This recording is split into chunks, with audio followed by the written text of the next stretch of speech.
Hello guys, welcome back to study with Sagar. So এর আগের দিন ক্লাসে আমাদের ক্লাস 12 থার্ড সেমিস্টারের প্রথম চ্যাপ্টারটি কমপ্লিট হয়ে গেছিলো, সোশ্যোলজি ইন ইন্ডিয়া। সো এই চ্যাপ্টারটি আমাদের পুরো কমপ্লিট হয়ে গেছিলো, সোশ্যোলজি ইন ইন্ডিয়া। সো আজকে তোমাদের সাথে কয়েকটি জাস্ট গুরুত্বপূর্ণ এমসিকিউ কোশ্চেন শেয়ার করলাম, দেখে নাও। জাস্ট কয়েকটি শেয়ার করলাম। 1 নম্বর কোশ্চেনটা দেখে নাও, সমাজতত্ত্বের জনক কাকে বলা হয়? আগস্ট কোত। এবং ভারতীয় সমাজতত্ত্বের জনক কাকে বলা হয়? জিএস ঘুরে। এবং পরবর্তী যেটি কোশ্চেন দেখে নাও, caste and race in India নামক গ্রন্থের লেখককে? জিএসসি ঘুরে। রিজনাল সোশ্যোলজি গ্রন্থটির কবে প্রকাশিত হয়? 1926 সালে। ঘুরের মতে জাত ব্যবস্থা কখনো একটি দেশ ব্যবস্থা ছিল না, কী হবে? বৌদ্ধ। আর তোমরা জাস্ট বই থেকে কয়েকটি এমসিকিউগুলো দেখে নেবে।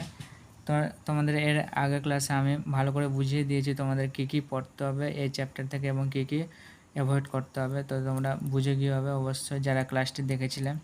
আর যারা দেখোনি, তোমাদের জন্য এই ভিডিওর ডিসক্রিপশান বক্সে সেই ক্লাসটির লিঙ্ক আমি দিয়ে দেবো, তোমরা দেখে নেবে। সো জিএসসি ঘুরের থেকে জাস্ট তোমরা খালি এইটুকুটা ভালো করে পড়বে, তার বিখ্যাত কিছু গ্রন্থগুলি পড়ার সময় সালগুলো অবশ্যই মনে রাখবে, যেরকম কাস্ট অ্যান্ড রেস কে রেখেছিল জিএসসি ঘুরে, সেটি কবে প্রকাশিত হয়েছিল? 1932 সালে। সো এভাবে তোমাদের মনে রাখতে হবে। আর যেটি বলেছিলাম এই রাধাকুমার মুখার্জি থেকে জাস্ট খালি এই কটি ভালো করে পড়বে। আর সে ছিল ভারতবর্ষের সামাজিক বাস্তুতন্ত্র ও বাস্তুবিদ্যার প্রদর্শন হিসাবে বাঙালি সমাজতাত্ত্বিক রাধাকুমার মুখার্জি। জাস্ট এই লাইনটুকু মনে রাখবে।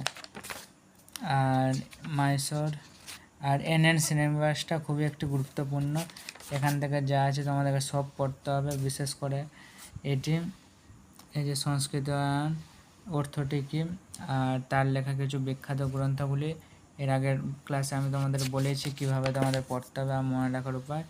আর পাশ্চাত্যকরণ আর পশ্চিমীকরণটা তোমাদের অবশ্যই পড়তে হবে, এখান থেকে কিন্তু 2টা থেকে 3টি এমসিকিউ থাকবে তোমাদের পরীক্ষাতে।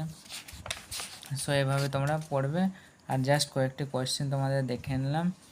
আর পরবর্তী ক্লাস আমাদের খুব শীঘ্রই আসতে চলেছে। তো thank you so much, by.